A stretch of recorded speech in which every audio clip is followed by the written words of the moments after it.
I am a security guard and war veteran. I've had my share of encounters with the unsavory and sometimes unexplained throughout my years of work. The story I am about to tell you now is 100% real, and it changed my approach to life and work forever. Here is a bit of backstory. I have normally worked the night shift for most of my life, as things tend to be calmer on big client assignments during those hours.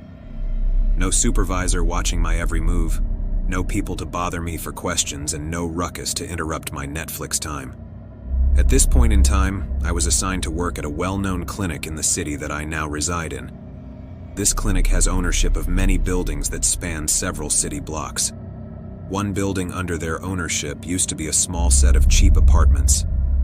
The former owner had fallen short on funds and sold the building to the clinic, as it was already right next to an extended parking area that belonged to them.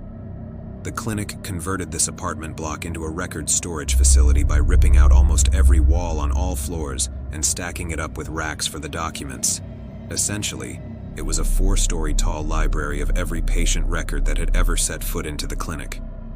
Throughout the nights, I patrolled around and inside of every single building owned by the clinic, and scanned small tags to digitally certify that, yes, indeed, I was here at this time, so that my movements could be tracked remotely. On this particular night, I believe it was about 1 hour a.m.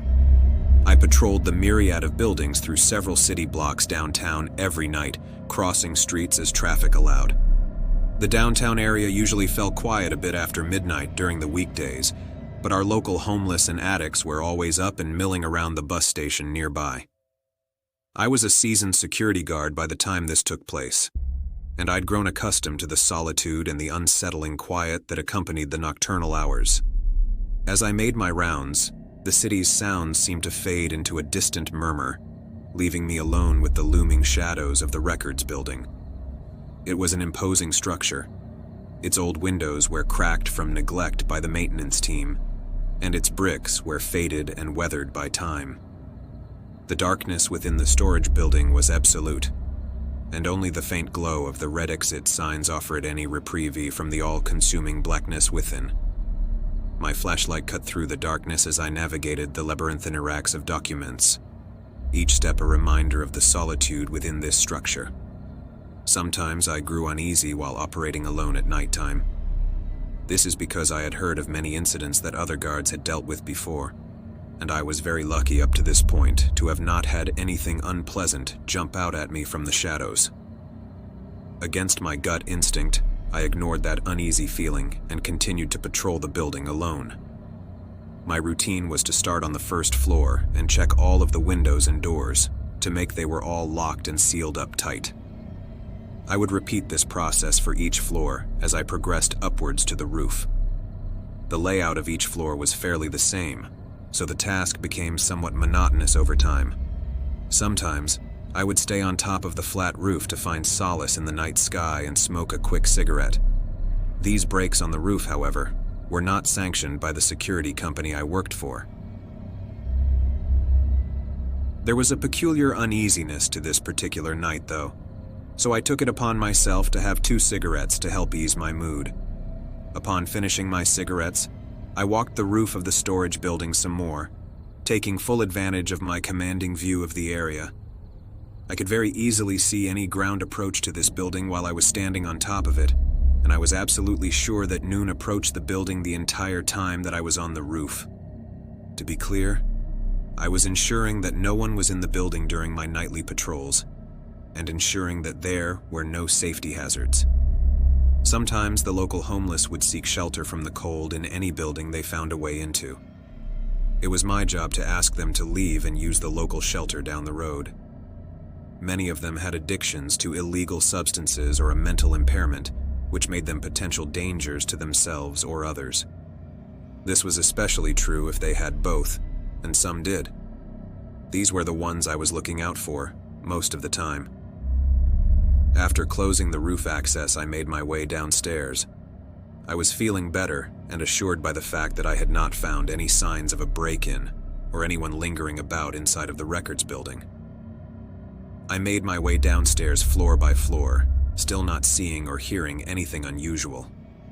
That is, until I reached the second floor. I just have to say again, all the building's doors and windows were locked when I got there. Another guard had been through that building 1 hour before I even got on shift. There was no possible way that I could think of anyone else getting in without breaking a window or having a key. But there it was. From a far corner in the darkness came the long and high-pitched cackle from an unseen intruder. It had the happy sound of madness and the disturbing tone of malice.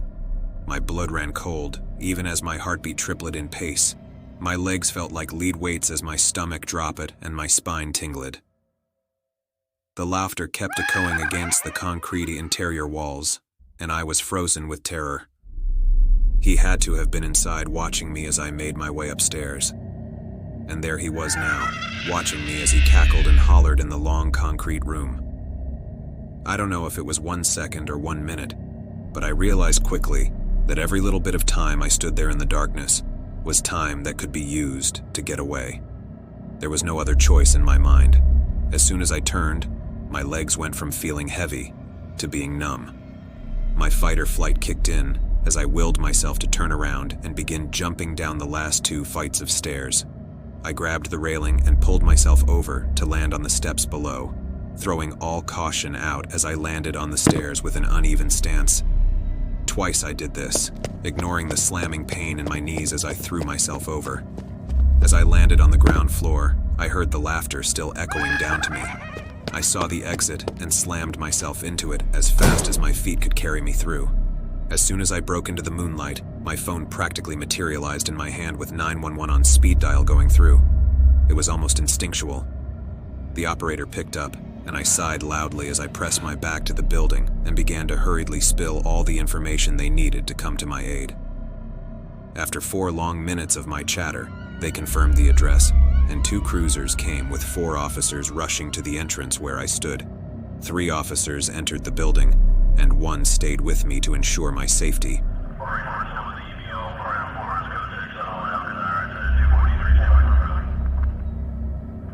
I could hear about 10 minutes of radio communication as they announced their positions, their careful search patterns, and eventual arrest of the intruder that had scared the soul out of my body. Police, get on the ground, now! That bellow echoed out from the still open stairwell door at ground level beside me. All at once, the tension, fear, and numbness left my body when I heard it. I flopped down onto the pavement where I was standing and leaned my back against the wall by the entrance. My knees reminded me that I had jumped down the stairs, and my trembling was replaced with feeling like I needed a long sleep. The officers walked the intruder out in cuffs and took my statement promptly, as they wanted to wrap up quickly. I took my time to look at him as I gave them every detail that I could.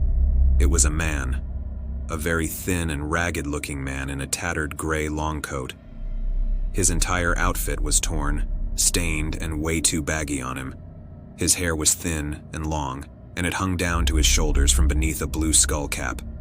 He smelled of cigarettes and urine, but that was not even the worst part about this guy. His eyes were unnaturally wide, as was his smile. He didn't blink at all and never stopped grinning with his brown teeth. He kind of rocked to either side as they walked him to the patrol car, and he just grinned up at the sky with wildly wide blue eyes. He never looked at me and said nothing. He just kept looking up and smiling. If you like what you are hearing on this channel, please like, subscribe, and ring that notification bell so you don't miss an episode. Thank you for listening, and we hope you tune in to new episodes in the future.